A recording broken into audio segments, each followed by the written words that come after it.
শুভেচ্ছা সবাইকে।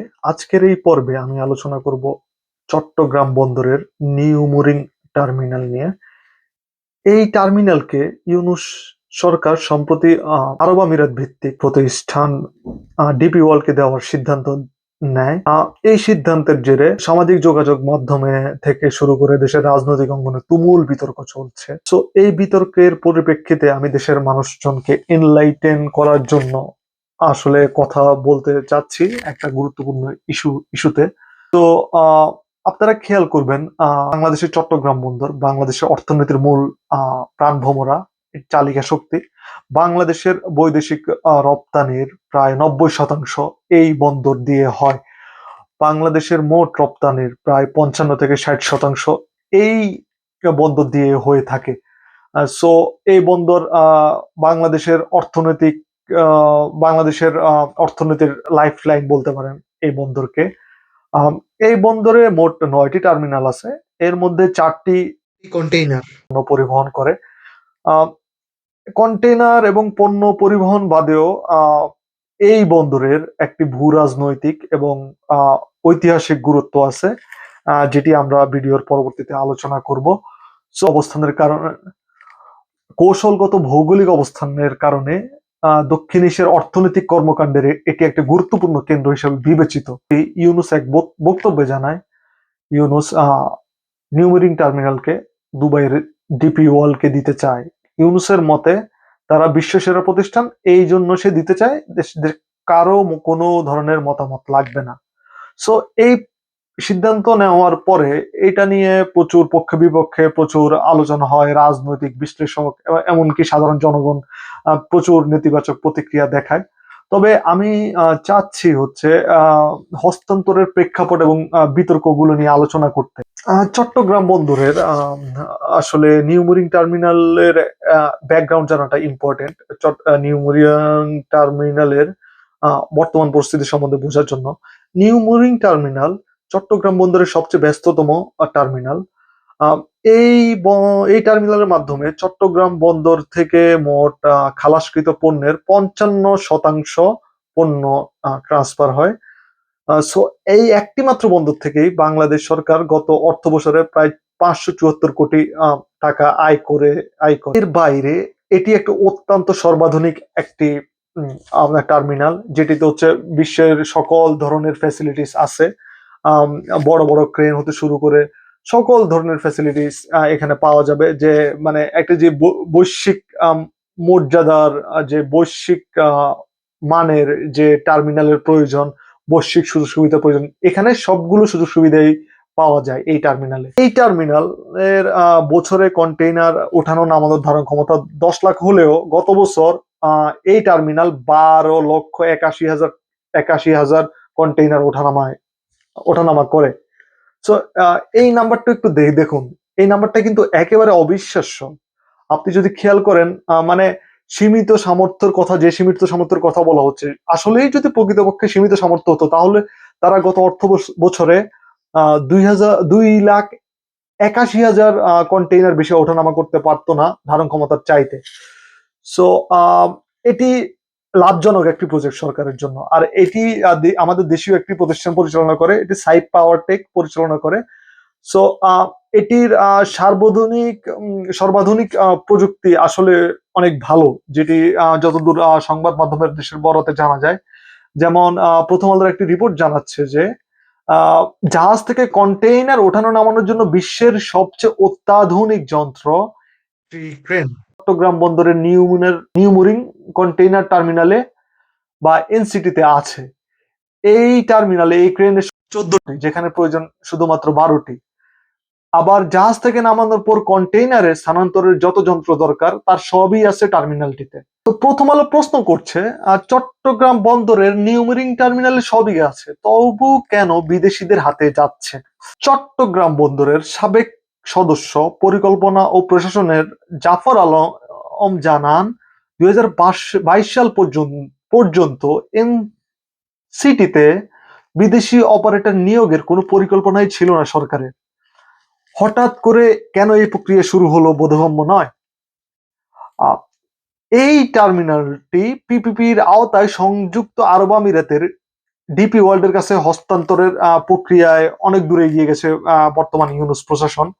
এই স্থানান্তর নিয়ে সাধারণ চট্টগ্রাম বন্দরের সাধারণ শ্রমিকদের মধ্যে জল্পনা কল্পনা দেখা দিয়েছে। দেশের রাজনৈতিক নেতাদের মধ্যে জল্পনা কল্পনা দেখা যাচ্ছে। দেশের এতগুলো রাজনৈতিক গুরুত্বপূর্ণ কাজ ছেড়ে কেন ইউনূস সরকার হঠাৎ করে বাংলাদেশের প্রধান বন্দরের সবচেয়ে ব্যস্ততম টার্মিনালকে বিদেশিদের হাতে ম্যানেজমেন্টের দায়িত্ব দিতে চাচ্ছেন। সো এই ব্যাপারগুলো খুবই অ্যালার্মিং। আমার এই ভিডিওতে আলোচনা করব এই হস্তান্তরে দেশের কি ক্ষতি হতে পারে, আমাদের সিকিউরিটি কনসার্ন গুলো কি কি। সো আমার কাছে মনে হচ্ছে আমাদের জাতীয় নিরাপত্তা হুমকির মুখে, এই জাতীয় নিরাপত্তা হুমকির মুখে হয় সেটি বোঝার জন্য আমাদের হচ্ছে চিটাগাং বন্দরের নিউমোরিং টার্মিনালের জিও লোকেশন দেখতে হবে। জিও লোকেশন খেয়াল করলে আপনারা দেখতে পাবেন যে চট্টগ্রাম বন্দরের আশেপাশে নৌঘাটি ও বিমান ঘাঁটি গুরুত্বপূর্ণ সামরিক স্থাপনা রয়েছে। এমন একটি স্পর্শকাতর স্থানে বিদেশি কোম্পানির হাতে বন্দরের নিয়ন্ত্রণ যাওয়া দেশের সার্বভৌমত্বের জন্য হুমকি স্বরূপ। চট্টগ্রাম বন্দরের খুব কাছেই বিশেষ করে নিউ মেরিন টার্মিনালের 1 থেকে 1.5 কিলোমিটারের মধ্যেই বাংলাদেশ নৌবাহিনীর প্রধান ঘাঁটি বনজা ঈসা খান, যেখানে 2টি সাবমেরিন সহ নৌবহর অবস্থান করে। নৌবাহিনীর এই ঘাঁটি বন্দর এলাকার অভ্যন্তরে অবস্থিত, যেটি নং NB1 থেকে NB6 পর্যন্ত কন্টেইনার টার্মিনালের পাশে অবস্থিত। অর্থাৎ বিদেশি বাণিজ্যিক স্থাপনার পাশে দেশের সেনাবাহিনী নৌবাহিনীর কার্যক্রম চলবে। ব্যাপারটা আমাদের জন্য কতটুকু মানে হুমকি স্বরূপ দেশের জাতীয় নিরাপত্তার জন্য একটু ভেবে দেখুন। এছাড়া দেখেন ধরেন মায়ানমারের রাখাইনে সাম্প্রতিক গোলযোগের কারণে অনেক কিছু হতে পারে, বাংলাদেশ যে কোনো সময় যুদ্ধে যাওয়ার পরিস্থিতিতে আছে। এমতো অবস্থায় যদি কোনো যুদ্ধ শুরু হয় বা বিদেশি অপারেটর যদি বাংলাদেশের চুক্তি ক্ষুণ্ণ করে বাংলাদেশ নৌবাহিনীর চলাচলে বাধা সৃষ্টি করে, কিংবা বাংলাদেশ নৌবাহিনীর গোপন বা স্পর্শকাতর তথ্য বিদেশি কোনো সংস্থার কাছে পাঠায়, মানে বাংলাদেশ নৌবাহিনী কি করবে? বাংলাদেশ তো রাষ্ট্র হিসেবে বেকায়দা পড়ে যাবে। এছাড়া যে বানৌজা ঈসা খানে বাংলাদেশ নৌবাহিনীর সবচেয়ে গুরুত্বপূর্ণ প্রধান ঘাঁটি, এখানে এটি চট্টগ্রাম বন্দরের একেবারে পাশে অবস্থিত এবং দেশের নৌবাহিনীর সদর ঘাঁটি হিসাবে কাজ করে। এই ঘাঁটিতে বাংলাদেশ নৌবাহিনীর প্রধান অপারেশনাল হেডকোয়ার্টার হিসেবে বিবেচিত হয়। এইখানে যুদ্ধ জাহাজ, টহল নৌযান, সাবমেরিন থাকে, আবার রক্ষণাবেক্ষণ এবং মেরামত কেন্দ্রও থাকে, প্রশিক্ষণ কেন্দ্র আছে যেমন, প্রশাসনিক কেন্দ্র আছে তেমন, এবং দেশের মেরিটাইম নিরাপত্তা নিশ্চিত করার জন্য এটি সবচেয়ে গুরুত্বপূর্ণ ভূমিকা পালন করে। দেশের যুদ্ধ জাহাজ এবং সাবমেরিন গুলোর অবস্থান এখানে হওয়ার কারণে এটি সামরিকগত দিক দিয়ে অত্যন্ত সংবেদনশীল একটি স্থান। এই জায়গায় বিশেষ করে মার্কিন যুক্তরাষ্ট্রের আজ্ঞাবহ প্রতিষ্ঠান ডিপি ওয়ার্ল্ডকে যখন দায়িত্ব পায়, তখন বাংলাদেশের নৌবাহিনীর প্রধান ঘাঁটির নিরাপত্তা নিয়ে প্রশ্ন উঠবে, এটাই তো স্বাভাবিক। এর বাইরে আরো কিছু বিষয়াদি আছে। 2016 সালে বাংলাদেশকে 2টি সাবমেরিন উপহার দেয়। সাবমেরিন দুটি 2017 সালে বাংলাদেশ নৌবাহিনীর সাথে নৌবাহিনীর নৌবহরে যুক্ত হয়। এই সাবমেরিন গুলো হচ্ছে টাইপ 035G। এই সাবমেরিন দুটির নাম হচ্ছে নবযাত্রা, বিএনএস জয়যাত্রা। বাংলাদেশ নৌবাহিনীর মূল প্রাণ কেন্দ্রের সন্নিকটে বিদেশি শক্তি অবস্থান করবে, এটা আমাদের দেশের জাতীয় নিরাপত্তার জন্য একেবারে হুমকি স্বরূপ। কেন হুমকি স্বরূপ সেটা বুঝতে হলে আপনার হচ্ছে ডিপি ওয়ার্ল্ড সম্বন্ধে জানতে হবে। ডিপি ওয়ার্ল্ড কারা? ডিপি ওয়ার্ল্ড হচ্ছে দুবাই ভিত্তিক একটি আন্তর্জাতিক বন্দর পরিচালনাকারী প্রতিষ্ঠান, যেটি বিশ্বের বিভিন্ন গুরুত্বপূর্ণ বন্দরে টার্মিনালগুলো নিয়ন্ত্রণ করে। যেমন আরব আমিরাতের জেবেল আলী বন্দর, যেটি খুবই ব্যস্ততম বন্দর এবং মধ্যপ্রাচ্যের একটা গুরুত্বপূর্ণ লজিস্টিক হাব। ডিপি ওয়ার্ল্ড যুক্তরাষ্ট্রের প্রতিরক্ষা বিভাগের সামরিক রসদ যেমন অস্ত্র, যানবাহন, যোগাযোগ সরঞ্জাম প্রায়ই খালাস এবং পরিবহন করে। বিশেষ করে মধ্যপ্রাচ্য এবং আফ্রিকায় অবস্থিত মার্কিন যুক্তরাষ্ট্রের সামরিক ঘাঁটিগুলোতে এরা পরিবহন করে। মার্কিন প্রতিরক্ষা বাহিনীর হয়ে রসদ পরিবহন না করলেও তাদের ফ্রেট এবং কন্টেইনার সার্ভিসগুলো মাঝে মধ্যে মধ্যে লজিস্টিক কন্ট্রাক্টর বা তৃতীয় পক্ষের ঠিকাদারের মাধ্যমে যুক্তরাষ্ট্রের সামরিক বাহিনীর কাজে ব্যবহৃত হয়। কন্ট্রাক্টররা মার্কিন প্রতিরক্ষা বিভাগের সাথে চুক্তিতে থাকে। তারা ডিপি ওয়ার্ল্ড পরিচালিত বন্দরের অবকাঠামো এবং পরিষেবা নিয়ন্ত্রণ করে এবং অস্ত্র এবং সামরিক পণ্য সরবরাহ করে। পরিষ্কার, এই জিনিসটা দিনের আলোর মতো পরিষ্কার। ওয়ার্ল্ড মার্কিন প্রতিরক্ষা বিভাগের কোনো অংশ না হলেও এটা মার্কিন যুক্তরাষ্ট্রের সামরিক স্বার্থের সাথে ওতপ্রোতভাবে জড়িত। চট্টগ্রাম বন্দরের নিউ মুরিং টার্মিনাল, যেটি বাংলাদেশ নৌবাহিনীর প্রধান ঘাঁটির পার্শ্ববর্তী, সেখানে ডিপি ওয়ার্ল্ডের উপস্থিতি দেশের জাতীয় নিরাপত্তার জন্য একেবারে হুমকি স্বরূপ। বিতর্কের এখানেই শেষ নয়, এখানে আরো কিছু মানে ইন্টারেস্টিং আলাপ আছে যেগুলা আপনাদেরকে বাংলাদেশের মূলধারার সংবাদ মাধ্যম দেখায় না। তবে আমি এগুলো আপনাদেরকে পয়েন্ট আউট করার চেষ্টা করব। আপনারা খেয়াল করবেন, তো 6 মে চট্টগ্রাম বন্দর পরিদর্শন করেন মার্কিন chargé the affairs Tracey Ann Jacob. Chattogram বন্দর কর্তৃপক্ষের সচিব মোহাম্মদ ওমর ফারুক এটি নিয়ে বলেন, মার্কিন চার্জ দ্য অ্যাফেয়ার্স চট্টগ্রাম বন্দরের বিভিন্ন অংশ পরিদর্শন করেন। বিশ্ব খাদ্য কর্মসূচির আওতায় আমদানি করা খাদ্য সামগ্রী সম্বন্ধে তিনি খোঁজ নেন। কিন্তু মার্কিন দূতাবাস অন্য ধরনের একটি স্টেটমেন্ট দেয়, যেটি তারা ফেসবুকে প্রকাশ করে। বলছে, জ্যাকবসন তুলা, সয়াবিন, পশুখাদ্য ও ধাতুর মতো গুরুত্বপূর্ণ মার্কিন রপ্তানি দ্রব্যের আগমন পর্যবেক্ষণ করতে চট্টগ্রাম বন্দর পরিদর্শন করেছেন। মানে আপনারা খেয়াল করেন, চট্টগ্রাম বন্দর কর্তৃপক্ষ বলছে বিশ্ব খাদ্য সংস্থা কর্তৃক খাদ্য এবং ত্রাণ সামগ্রী পরিদর্শন করতে, দেখভাল করতে তিনি মার্কিন চার্জ দ্য অ্যাফেয়ার্স অথবা দূতাবাস মানে মার্কিন রাষ্ট্রদূত চট্টগ্রাম বন্দরে গেছেন। কিন্তু মার্কিন দূতাবাস কি জানিয়েছে? মার্কিন দূতাবাস জানিয়েছে তিনি মার্কিন ব্যবসার সাথে সংশ্লিষ্ট খাদ্য, ধাতু ইত্যাদি বিষয়াদি দেখতে চট্টগ্রাম বন্দরে গেছেন। এই এই যে দুই ধরনের স্টেটমেন্ট দেখছেন, এটা হচ্ছে ফার্স্ট ফ্ল। আপনাদের জানতে হবে চার্জ দ্য অ্যাফেয়ার্স পদটা কি। আসলে মার্কিন বাংলাদেশে 11ই জানুয়ারির পর থেকে কোনো মার্কিন রাষ্ট্রদূত আসেনি এখন পর্যন্ত। সো অস্থায়ীভাবে ওই চার্জ দ্য অ্যাফেয়ার্স এর পদটি বর্তমানে মার্কিন অ্যাম্বাসেডরের পদ পরিমণ্ডলে অ্যাকসেপ্ট করা হচ্ছে। সো এই যে চার্জ দ্য অ্যাফেয়ার্স বাংলাদেশে বিভিন্ন সময় বিভিন্ন জায়গায় যাচ্ছেন বলে খোঁজ আসছে। সো ইভেন বাংলাদেশের বিভিন্ন নীতি নির্ধারিত ইস্যুতে, মানবিক করিডোর এবং অন্যান্য ইস্যুতে এই চার্জ দ্য অ্যাফেয়ার্স এর বিভিন্ন জায়গায় মুভমেন্ট নিয়ে বেশ আলোচনা সমালোচনা হচ্ছে সামাজিক যোগাযোগ মাধ্যমে। এগুলো জল্পনা কল্পনাও আছে যদিও। তবে আন্তর্জাতিক আইন অনুযায়ী একজন চার্জ দ্য অ্যাফেয়ার্স রাষ্ট্রদূতের মতোই সুযোগ সুবিধা পেয়ে থাকেন। আমার প্রশ্ন হচ্ছে, অ্যাফেয়ার্স একজন চার্জ দ্য অ্যাফেয়ার্স হচ্ছে একজন কূটনীতিবিদ যিনি রাষ্ট্রদূতের অনুপস্থিতিতে দূতাবাসের প্রধানের দায়িত্ব পালন করেন। কিন্তু তিনি বিশ্ব খাদ্য কর্মসূচির তদারকি করতে কেন চট্টগ্রাম বন্দরে যাবেন? বাংলাদেশের সাথে যুক্তরাষ্ট্রের স্বাভাবিক সম্পর্ক থাকা সত্ত্বেও যুক্তরাষ্ট্র কেন এতদিনে স্থায়ী কোনো অ্যাম্বাসেডর নিয়োগ দেয় নাই বাংলাদেশে? এটা নিয়ে কেউ কখনো প্রশ্ন করেছেন? না, প্রশ্ন করলেও উত্তর পাবেন না। এখানে একটা এটাকে কি বলে টুইস্ট। সম্প্রতি ট্রাম্প প্রশাসন জর্জ এফ কেনেডি হত্যা সংশ্লিষ্ট অনেকগুলা গোপন নথি, এই গোপন নথিগুলোতে দেখা যায় 70-এর দশকে সারা বিশ্বে মার্কিন যুক্তরাষ্ট্রের প্রায় 7,600 কূটনীতিবিদ ছিল। এর মধ্যে 3,700 জনই ছিল সিআইএর আন্ডার কভার এজেন্ট। এমনকি যুক্তরাষ্ট্রের ঘনিষ্ঠ মিত্র ফ্রান্সে পর্যন্ত 128 জন সিআইএর আন্ডার কভার এজেন্ট ডিপ্লোমেট হিসেবে কাজ করত।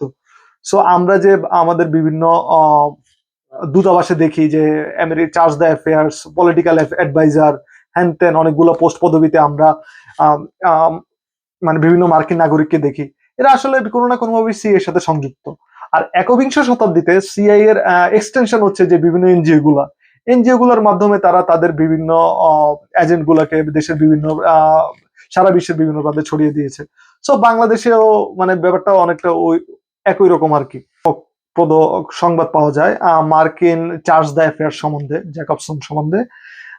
তিনি বিডি ডাইজেস্টের ভাষ্যমতে আহ, তিনি 19শে মে আহ, বাংলাদেশ মায়ানমার সীমান্তে প্রস্তাবিত মানবিক করিডোর ইস্যুতে বাংলাদেশ সেনাবাহিনী প্রধান জেনারেল ওয়াকারুজ্জামানকে কনভিন্স করতে সেনানিবাসে যান। সেখানে তিনি কনভিন্স করার ট্রাই করেন এবং কিন্তু ওয়াকারুজ্জামান তার সিদ্ধান্তে অটল আছেন। আহ, সকালে ঢাকায় যুক্তরাষ্ট্রের charge the affairs Tracey Ann জ্যাকবসনের নেতৃত্বে 3জন মার্কিন কূটনীতিবিদ জেনারেল জামানের সাথে বৈঠক করেন। এই বৈঠকে তারা মানবিক করিডোরের গুরুত্ব সম্পর্কে তাকে বোঝানোর চেষ্টা করেন, কিন্তু তারা শেষ পর্যন্ত ব্যর্থ হন বলে বিডি ডাইজেস্ট সংবাদ প্রচার করেছে। মার্ক আপনাদেরকে এত বিস্তারিত এত গভীরে হচ্ছে বললাম কেন? ট্রেসি জ্যাকবসন কি আসলে কে? ট্রেসি জ্যাকবসন কে সেটা কি আশা করি আপনাদেরকে আর এক্সপ্লেইন করা লাগবে না। সো আপনাদেরকে আরো কিছু মজার ইনফরমেশন দেই।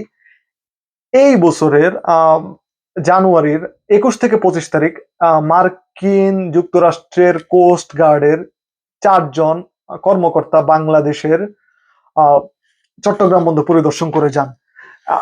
এই সংক্রান্ত একটি সংবাদ দেখা যায় দি বিজনেস স্ট্যান্ডার্ডে, যে জানুয়ারির 21 থেকে 26 তারিখ পর্যন্ত চট্টগ্রাম বন্দরের সার্বিক নিরাপত্তা ব্যবস্থা মূল্যায়নের জন্য 4 সদস্যের মার্কিন কোস্টগার্ড প্রতিনিধি দল চট্টগ্রাম বন্দর পরিদর্শন করতে আসবেন। 4জন হচ্ছেন মার্টিন এস ডোনহু, আরভিংটন এস সিন্ট্রন এবং ক্রেমার। তারা সবাই মার্কিন কোস্ট গার্ডের বিভিন্ন পদে কর্মরত। থেকে 26শে মার্চ অনুষ্ঠিত এই সফরের আগে বাংলাদেশের সংবাদ মাধ্যমগুলো অনেক সংবাদ প্রচার করলেও সফর চলাকালীন বা সফরের পরবর্তীতে কি হয়েছে, সফরে কি কি আলোচনা করা হয়েছে, কোন কোন জায়গা পরিদর্শন করেছেন, এই সংক্রান্ত কোনো সংবাদ কিন্তু বাংলাদেশের মিডিয়াতে নাই। ব্যাপারটা মানে ইন্টারেস্টিং না? মানে সব জায়গায় লুকোচুরি হচ্ছে, সব জায়গায় লুকোচুরি খেলা হচ্ছে। চার্জ দ্য অ্যাফেয়ার্স চট্টগ্রাম বন্দর ঘুরে যাচ্ছেন বিশ্ব খাদ্য সংস্থার খাবার বা ত্রাণ বিতরণ কার্যক্রম পরিদর্শন করার জন্য। আবার কোস্ট গার্ড, আমেরিকার কোস্ট গার্ড পরিদর্শন করছেন চট্টগ্রাম বন্দরের নিরাপত্তা ঠিক আছে কিনা। কেন রে ভাই, তোদেরকে কে এইসব দায়িত্ব দিছে? ওরা আসলে এইসব জায়গায় অ্যাক্সেস পাচ্ছে খুব ইজিলি। সো আপনাদের আসলে খুব ইজিলি বুঝে যাওয়ার কথা আসলে দেশের পরিস্থিতি কি হচ্ছে, বা দেশের রাজনৈতিক পরিস্থিতি এবং সামরিক পরিস্থিতি কোন দিকে আগাচ্ছে। সো আপনাদের কাছে আমি কিছু প্রশ্ন রাখতেছি। আপনাদের কি মনে হয় মার্কিন চার্জ দ্য অ্যাফেয়ার্স শুধু বিতরণ কার্যক্রম পরিদর্শন করার জন্য চট্টগ্রাম বন্দর পরিদর্শন করবেন? মার্কিন কোস্ট গার্ডের কর্মকর্তারা বাংলাদেশের চট্টগ্রাম বন্দর পরিদর্শন করবেন নিরাপত্তা চেক করার জন্য? হঠাৎ করে সবকিছু একসাথে কেন? আবার চার্জ দ্য অ্যাফেয়ার্স বাংলাদেশের সেনাবাহিনীর প্রধানকে নিয়ে কেন বসবেন হিউম্যান করিডোরের ব্যাপারে 3জন মার্কিন কর্মকর্তা সহ? আপনারাই ডটগুলো মিলান, আমি উত্তর দিব না। আপনাদের কাছে জাস্ট আমি ইনফরমেশন গুলো প্রোভাইড করতেছি। আমি আপনাদের আরেকটা তথ্য দিই। 2016 সালে ডিপি ওয়ার্ল্ড যুক্তরাষ্ট্রের 6টি নৌবন্দর পরিচালনার জন্য দায়িত্ব পায়, কিন্তু যুক্তরাষ্ট্রের সরকার তাদের সেফটি কনসার্ন দেখিয়ে ওদের সাথে ওই চুক্তি বাতিল করে দেয়। দেখেন, আমেরিকা কিন্তু ডিপি ওয়ার্ল্ডকেও বিশ্বাস করে না, কিন্তু ঠিকই তাদের অস্ত্র পরিবহনের জন্য ডিপি ওয়ার্ল্ডকে ব্যবহার করে। সো আপনারা আশা করি মানে বুঝতেছেন, মানে ব্যাপারটা অনেকগুলো ডিলেমা আছে এখানে। সো মানে আপনি যদি অন্তর্দৃষ্টিতে দিয়ে না দেখেন তাহলে অনেক কিছু আবিষ্কার করতে পারবেন না। এখানে আরেকটা মজার কাহিনী আছে, যেমন আফ্রিকা মহাদেশে ডিপি ওয়ার্ল্ড সম্প্রতি তাদের ব্যবসা সম্প্রসারণ করেছে, কিন্তু জিবুতি এবং তানজানিয়ার মতো দেশে কিন্তু তারা কিন্তু কন্টিনিউ করতে পারে নাই। ওদের ওই নৌ গুলো চীন দখল করে নিছে। এইসব জায়গায় ডিপি ওয়ার্ল্ডকে ব্যাক দিচ্ছে কিন্তু আমেরিকান প্রশাসন। খুব ইন্টারেস্টিং পলিটিক্স চলতেছে এখানে। আপনারাই বলুন, যারা মার্কিন যুক্তরাষ্ট্রের অস্ত্র শস্ত্র পরিবহন করে, যারা মার্কিন যুক্তরাষ্ট্রের গ্লোবাল ইম্পেরিয়ালিজমের মানে একটা পার্ট, মানে বাংলাদেশে আসবে কোনো পলিটিক্যাল এফিলিয়েশন ছাড়া, বা তারা যখন বাংলাদেশে কার্যক্রম শুরু করবে এর আগে আমেরিকার রাষ্ট্রদূত, আমেরিকার কোস্ট গার্ডের কর্মকর্তারা বাংলাদেশের চট্টগ্রাম বন্দরে নিউরিং টার্মিনাল কেন ঘুরে যাবে? নিউমেরিং টার্মিনাল কিন্তু খুবই গুরুত্বপূর্ণ জিও লোকেশনে আছে। সো আপনাদের এই জিনিসটা বুঝতে হবে, এটা খুবই ইন্টারেস্টিং জিনিস। মানে তাদের অবশ্যই সামরিক উচ্চাকাঙ্ক্ষা উচ্চাভিলাষ আছে, কারণ ট্রাম্প ইলেকশনের তার গত ইলেকশন ক্যাম্পেইনে বলেছে তার কিন্তু টার্গেট প্যাসিফিক। সো ট্রাম্প কোনোভাবেই প্যাসিফিকে তার কন্ট্রোল ছাড়তে চাইবে না, কারণ সে চায়নাকে বশ করতে চায়। সো চায়নাকে বশ করার জন্য বাংলাদেশের চট্টগ্রাম বন্দর খুবই ইম্পর্টেন্ট একটা প্লেস। জাতীয় নিরাপত্তার বাইরে আরেকটি ইস্যু খুব ইম্পর্টেন্ট, সেটি হচ্ছে শ্রমিক এবং কর্মসংস্থান। সো নিউমেরিং টার্মিনালে জানা যায় যে 1,000 অধিক বাংলাদেশি শ্রমিক কাজ করে। সো যখন ডিপি ওয়ার্ল্ড এই টার্মিনালের দায়িত্ব নিবে, তখন কিন্তু অনেকের চাকরি চলে যাবে, চাকরি হারাবে। আর ডিপি ওয়ার্ল্ড কিন্তু কোনো জরুরি নোটিশ ছাড়াই কিন্তু কর্মচারীদেরকে ইয়ে করে দেয়, স্যাক করে দেয়। এটা খুব অতি সম্প্রতি ঘটে যাওয়া একটি ইস্যু আপনাদেরকে বলি। 2022 সালে পি অ্যান্ড ও ফেরিস, যা ডিপি ওয়ার্ল্ডের একটি সহযোগী প্রতিষ্ঠান, যুক্তরাজ্যে প্রায় 800 জন কর্মীকে কোনো রূপ সতর্কতা ছাড়াই ছাঁটাই করে, যা বিশাল সমালোচনার জন্ম দেয়। এটি শ্রম আইনের সুস্পষ্ট লঙ্ঘন। সো এরপরে এই ঘটনার পরে তারা কম টাকায় এজেন্সি ওয়ার্কারদের নেয়। সো বুঝতেছেন, ওরা কিন্তু যত্রতত্র লোকজনকে হচ্ছে ছাঁটাই করে দেয়। মানে তাদের ব্যবসার সাথে যদি মানে কোনো মানে তাদের ব্যবসা যদি ভালো না যায়। সো আপনারা বুঝতেছেন তারা আসলে ব্যবসা প্রতিষ্ঠান হিসেবে কিন্তু ইথিক্যাল না। মানে ওরা 2022 সালে যুক্তরাজ্যে 800 কর্মকর্তা কর্মচারীদেরকে হচ্ছে স্যাক করে। এমনকি স্যাক করে তো করে, ওরা কোনো কিছু না মেনে কর্মচারীদের হঠাৎ করে জাহাজ থেকে নামিয়ে দেয় এবং তাদের জায়গায় স্বল্প মূল্যে এজেন্সি কর্মী নিয়োগ করে। মানে বুঝতেছেন, ওরা কিন্তু খুবই ওরা মানে ওদের ট্র্যাক রেকর্ড কিন্তু ভালো না। যখন এই সিদ্ধান্ত ডিপি ওয়ার্ল্ড নিবে, তখন কিন্তু বাংলাদেশের সামাজিক বা বন্দরে সোশ্যাল আনরেস্ট দেখা দিবে বা পলিটিক্যাল আনরেস্ট দেখা দিবে। এর কারণে অনেকদিন ধরে বন্দর বন্ধও থাকতে পারে। কিন্তু এই যে বন্দর বন্ধ থাকার আলটিমেট সাফারার কি হবে? বাংলাদেশই হবে। ডিপি ওয়ার্ল্ড দায়িত্ব নেওয়ার ফলে শ্রমিকরা সবচেয়ে বেশি ক্ষতিগ্রস্ত হবে। যেমন শ্রমিকদের কাজ কমে যাবে। এর শ্রমিকদের কাজ কমে যাবে শুধু এই তাই না, কারণ শ্রমিকদেরকে হচ্ছে প্রকৃত ঘটনা এক্সপ্লেইন করা হচ্ছে না, ফলে শ্রমিকদের মধ্যে ধোঁয়াশা বাড়ছে প্রতিনিয়ত। আমরা সামাজিক যোগাযোগ মাধ্যমে শ্রমিকদের বিভিন্ন হাই হুতাশ দেখি। ইভেন বিএনপি পন্থী যারা নিউমেরিং টার্মিনালের কর্মচারী, তারাও বিশাল প্রতিবাদ সমাবেশ আয়োজন করেছে।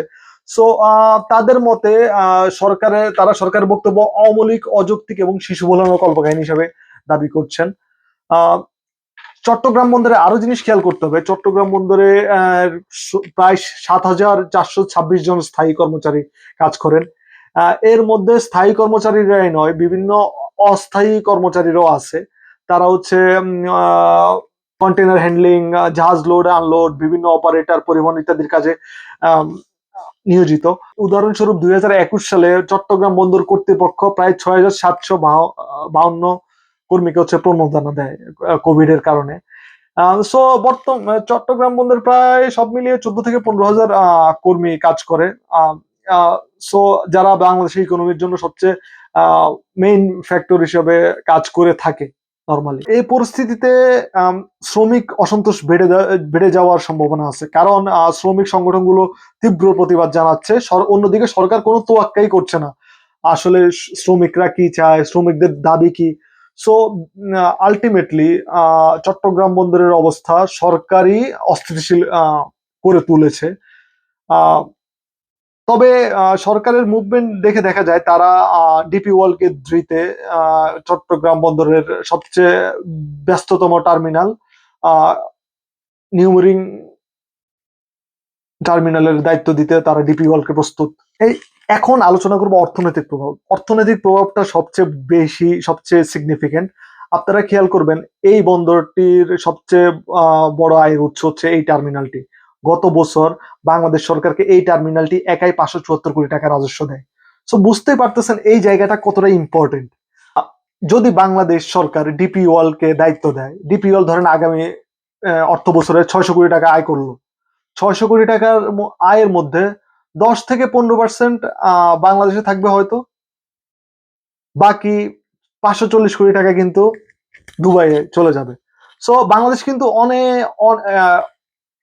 আর্থিকভাবে ক্ষতির সম্মুখীন হবে যদি বিদেশি কোনো কোম্পানি যদি এই দায়িত্ব পায়। কিন্তু খেয়াল করেন বাংলাদেশি কোম্পানি, কোনো কোম্পানি যদি এই টার্মিনাল পরিচালনা করে, যেভাবে গত 17 বছর ধরে পরিচালনা করছে, সাইপ পাওয়ারটেক পরিচালনা করছে, গত বছরে হচ্ছে টার্মিনাল থেকে মোট আয় হয়েছে 1216 কোটি টাকা। এর মধ্যে পুরো টাকাটাই কিন্তু দেশে আছে। এই থাকার মধ্যে সব খরচ বাদ দিয়ে 574 কোটি টাকা সাইপ পাওয়ারটেক বাংলাদেশ সরকারকে দিয়েছে। সো এই টাকাটা কিন্তু পুরোটাই দেশে আছে। এরপরে এখানে আরো কিছু কিছু ব্যাপার স্যাপার ঘটতে পারে। কমিশন বাণিজ্যের মাধ্যমে বিদেশি অপারেটর পণ্য ওঠানামার আয়ের একটি অংশ বিদেশ নিয়ে যেতে পারে।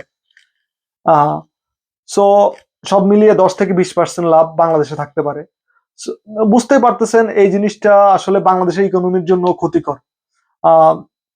যদিও বাংলাদেশের বর্তমানে একটি চট্টগ্রাম বন্দরের পতেঙ্গা টার্মিনাল ইতিমধ্যে সৌদি আরবের রেড সি গেটওয়ে টার্মিনালের হাতে তুলে দেওয়া হয়েছে।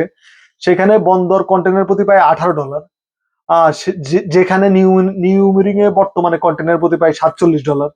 তো বুঝতেছেন তাহলে মানে বিশাল অঙ্কের অর্থমূল্য বাংলাদেশ থেকে দুবাই চলে যাচ্ছে। ব্যাপারটা আপনাদের সবার বোধগম্য হবে। আমার প্রশ্ন হচ্ছে, যদি বন্দরের প্রধান আর্থিক সক্ষমতার যে জায়গাটি নিউমোরিং টার্মিনাল যদি বিদেশিদের হাতে চলে যায়, চট্টগ্রাম বন্দর অর্থনৈতিকভাবে তো দুর্বল হয়ে যাবে।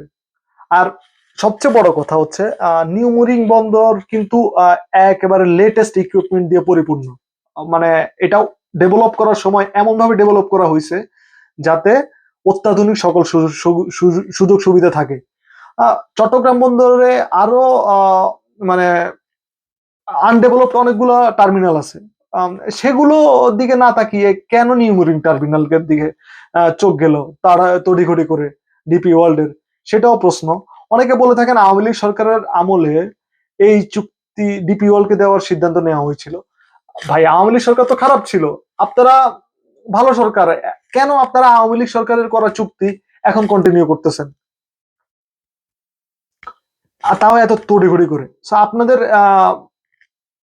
এই নোংরা রাজনীতির বা দেশের মানুষকে অন্ধকারে রেখে দেশের একটি বন্দরের প্রধান টার্মিনালকে বিদেশিদের হাতে তুলে দেওয়া, যেটি বাংলাদেশ নৌবাহিনীর প্রধান ঘাঁটির সাথে একেবারে পার্শ্ববর্তী, এগুলো তো মানা যায় না। আর আপনাদের তো কোনো সাংবিধানিক বা জনগণের ম্যান্ডেট নাই যে আপনারা এইসব স্পর্শকাতর সিদ্ধান্ত একা নিতে পারেন। আপনারা তো দেশের কোনো রাজনৈতিক শক্তির সাথে আলোচনা করছেন না। জিনিসটা তো আমাদের দেশের স্টেবিলিটির জন্যই ক্ষতিকর। তবে আসুন দেখে নেই ইউনূস সরকার কি যুক্তি দিচ্ছে। দেশের সার্বভৌমত্ব হুমকির মুখে থাকার পরেও ইউনূস সরকার কি যুক্তি দিচ্ছে আমরা একটু শুনে নেই। সরকারের পক্ষ থেকে উন্নত ব্যবস্থাপনা, দক্ষতা বৃদ্ধি এবং বিনিয়োগ আকর্ষণের যুক্তিসমূহ তুলে ধরছেন প্রধান উপদেষ্টা। প্রধান উপদেষ্টা অধ্যাপক ইউনূস মনে করেন চট্টগ্রাম বন্দরকে বিশ্বমানের করতে হলে বিদেশি অপারেটরদের দায়িত্ব দেওয়া প্রয়োজন। তিনি বলেছেন বাংলাদেশের অর্থনীতি যদি পাল্টাতে হয় তাহলে চট্টগ্রাম বন্দরই হলো ভরসা। বন্দর চেয়ারম্যান মনে করেন বিদেশি অপারেটরদের নিয়োগ দেওয়া হলে প্রতিযোগিতার মাধ্যমে বন্দরের সেবার মান ও দক্ষতা বাড়বে এবং বড় অঙ্কের আর্থিক লাভবান হবে। ভাই বাংলাদেশ সরকারের নিয়োগকৃত সাইপ পাওয়ারটেক গত বছরেই তো ধারণ ক্ষমতা চাইতে অধিক কন্টেইনার ওঠা নামা করাইছে টার্মিনাল দিয়ে। তখন তো ডেফিনেটলি আয় বেড়েছে, আয় তো আস্তে আস্তে বাড়তেছে। দেশের স্বার্থে যেমন অর্থনৈতিক অগ্রগতির যেমন দরকার, জাতীয় ভূ রাজনৈতিক নিরাপত্তা, ভৌগোলিক নিরাপত্তা খুবই গুরুত্বপূর্ণ বিষয়। সো রাষ্ট্রকে সবার আগে তো আমাদের ভৌগোলিক নিরাপত্তা নিশ্চিত করতে হবে, আমাদের নৌবাহিনীর নৌঘাঁটিগুলোর নিরাপত্তা নিশ্চিত করতে হবে। মানে এই ধরনের অবিবেচকের মতো সিদ্ধান্ত তো নেওয়া যাবে না, যেটিতে হচ্ছে আমাদের দেশের অর্থনীতি ভুগবে, দেশের সামরিক বাহিনী ভুগবে, দেশের সার্বভৌমত্ব শঙ্কার মুখে পড়বে। সো ইউনূসের এবং তার প্রশাসনের একটু থামা উচিত। থেমে দেশের রাজনৈতিক শক্তিগুলোর সাথে কথা বলে একটি বুদ্ধিমানের মতো একটি সিদ্ধান্ত নেওয়া উচিত, যেটিতে বাংলাদেশের সার্বভৌমত্ব হুমকির মুখে না পড়ে। সো আপনাদের আরেকটা মজার কাহিনী বলি। এখানে ইউনূসের গোয়েবলস প্রেস সচিব বলতেছে যে হচ্ছে এই বন্দরে বিদেশি বিনিয়োগের মাধ্যমে বাংলাদেশকে ম্যানুফ্যাকচারিং হাব হিসেবে গড়ে তোলার ইচ্ছা রয়েছে প্রধান উপদেষ্টার। সো মানে মানে তার এই বক্তব্যকে আপনি বিশ্বাস করেন? আপনারা খেয়াল করেন গত কয়েক মাসের বাংলাদেশের কলকারখানাগুলোর স্টেট দেখেন। সংবাদ মাধ্যম, বাংলাদেশের প্রথম সারির সংবাদ মাধ্যমগুলোই জানাচ্ছে, যেগুলো প্রো ইউনুস, যেগুলো বলছে 7 মাসে 95টি কারখানা স্থায়ীভাবে বন্ধ। গাজীপুর, সাভার, নারায়ণগঞ্জ, নরসিংদীতে 62,000 শ্রমিক কর্ম হারিয়েছেন। প্রথম আলো আরেকটি রিপোর্টে বলছে 2024 সালের অগাস্ট থেকে 2025 সালের মার্চ পর্যন্ত 76,504 জন শ্রমিক কর্মহীন হয়েছেন। দ্য বিজনেস স্ট্যান্ডার্ড বলছে 7 মাসে 140টি কারখানা বন্ধ। প্রধানমন্ত্রী শেখ হাসিনার পদত্যাগের পরবর্তী 7 মাসে 1 লাখ শ্রমিক বেকার হন। যেখানে সবচেয়ে গুরুত্বপূর্ণ শিল্প, এস্টাবলিশড শিল্প, তৈরি পোশাক শিল্প মুখ থুবড়ে পড়েছে, সেখানে নাকি তারা একটা এস্টাবলিশড বিজনেসকে তারা আবার এস্টাবলিশ করতে চাচ্ছে। তাদের এস্টাবলিশমেন্টের নমুনাই তো দেখছেন গত 8 থেকে 9 মাসে। তাদের এস্টাবলিশমেন্টের প্রভাবে বাংলাদেশের তৈরি পোশাক শিল্প মুখ থুবড়ে পড়ছে, দেশের আনএমপ্লয়মেন্ট বেড়ে গেছে। সো তাদের এই যুক্তিগুলো কি আসলে মানে আপনারা সাধারণ মানুষ কি বিশ্বাস করবে? I don't know. দেওয়া এক সাক্ষাৎকারে চট্টগ্রাম বন্দরের পরিচালনা পর্ষদের সাবেক সদস্য মোহাম্মদ জাফর আলম বলেছেন, বন্দর ব্যবস্থাপনার দায়িত্ব অভিজ্ঞ ও দক্ষ বিদেশি প্রতিষ্ঠানকে দেওয়া এখন বৈশ্বিক ট্রেন্ড বা প্রবণতা। কিন্তু যে পোর্টে বা টার্মিনালে কোনো কার্যক্রম শুরু হয়নি, সেখানে বিনিয়োগ হবে যাতে করে বিদেশি প্রতিষ্ঠানের বিনিয়োগ দিয়ে পোর্ট বা টার্মিনাল তৈরি করতে পারে। এরপর তারা সেটি পরিচালনা করে তাদের বিনিয়োগ তুলে নেবে। কিন্তু নিউ মেরিন তো পুরো দমে চলমান একটি টার্মিনাল। ফলে এখানে তারা কোথায় বিনিয়োগ করবে? বন্দরের দক্ষতা কতটা কোথায় বাড়াবে? এটা তাদের জানা উচিত। প্রথম আলোর এটা আগে বলেছি। প্রথম আলো আগে বলেছে চট্টগ্রাম বন্দরে নিউ মেরিন টার্মিনালে সবই আছে, তবু কেন বিদেশিদের হাতে বিনিয়োগ?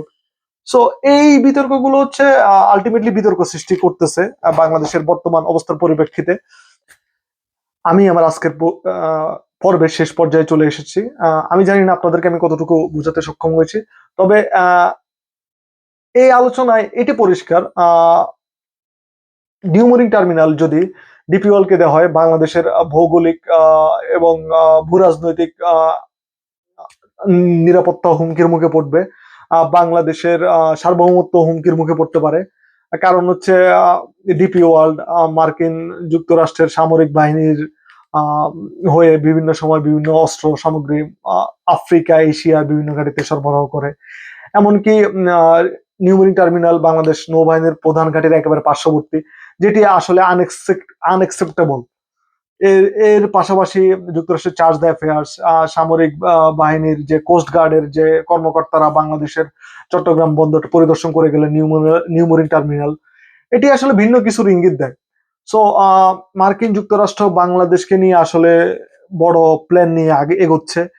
সে বাংলাদেশ প্যাসিফিক হচ্ছে আমেরিকার ভবিষ্যৎ গ্লোবাল ডোমিনেন্সের মানে ক্রুশিয়াল একটা চেক পয়েন্ট। সো তারা এই জায়গাকে হাতে পাওয়ার জন্য সর্বাত্মক প্রচেষ্টা চালাবে। সো এই প্রচেষ্টা ডিপিওয়াল দিয়ে চালাবে, হিউম্যানিটেরিয়ান করিডোর দিয়ে চালাবে। এর ফলে এই যে মানে আমাদের দেশে ইনস্টেবিলিটি সৃষ্টি হবে, এগুলোকে তারা কেয়ার করে না। তারা তাদের বিজনেসকে সবার আগে প্রায়োরিটি দেয়। আপনারা আরো খেয়াল করবেন, যেটি হচ্ছে খুবই মজার, মানে মজার না, চমকপ্রদ বলতে পারেন, যেটি হচ্ছে তারা যখন হচ্ছে ডিপি ওয়ার্ল্ডকে বাংলাদেশে আনবে, বাংলাদেশের জনগণের তোয়াক্কা করতেছে না, বাংলাদেশের মতের তোয়াক্কা করতেছে না, তারাই বিশ্বের সেরা প্রতিষ্ঠান ঘোষণা দিয়ে দিচ্ছে ডিপি ওয়ার্ল্ডকে। অথচ যে কোনো একটা বন্দরে, বাংলাদেশ যে কোনো একটা বন্দরের যদি কাউকে দায়িত্ব দিতে হয়, একটা প্রসেস আছে, অফিসিয়াল প্রসেস আছে, টেন্ডার আছে, অনেকগুলা বৈশ্বিক প্রতিষ্ঠান ওই টেন্ডারকে হচ্ছে এটাকে কি কি বলে, ট্রেস করে। সো মানে কোন ধরনের প্রক্রিয়া অনুসরণ না করে হচ্ছে এই বন্দরটি ডিপি ওয়ার্ল্ডের কাছে কেন তুলে দেওয়া হচ্ছে, এই প্রশ্নের উত্তর বাংলাদেশের জনগণকে জানাতে হবে। এটা খুবই ইম্পর্টেন্ট দেশের জনগণের স্বার্থে, ভূরাজনৈতিক স্বার্থে। ধন্যবাদ সবাইকে আমার এই পর্ব শোনার জন্য। আসলে বললামই তো, আমি আগের পর্বে বলেছিলাম আমি আসলে বক্তব্যে অত ভালো না, বাট আমি চেষ্টা করেছি আমার অত সীমাবদ্ধতা সত্ত্বেও। সো ধন্যবাদ আপনারা যারা ধৈর্য সহকারে আমার এই বক্তব্য শুনেছেন, আলোচনা শুনেছেন। সবাইকে ধন্যবাদ। পরবর্তীতে আপলোড দিলে আরো পাশে থাকবেন। শেয়ার অবশ্যই শেয়ার করতে ভুলবেন না।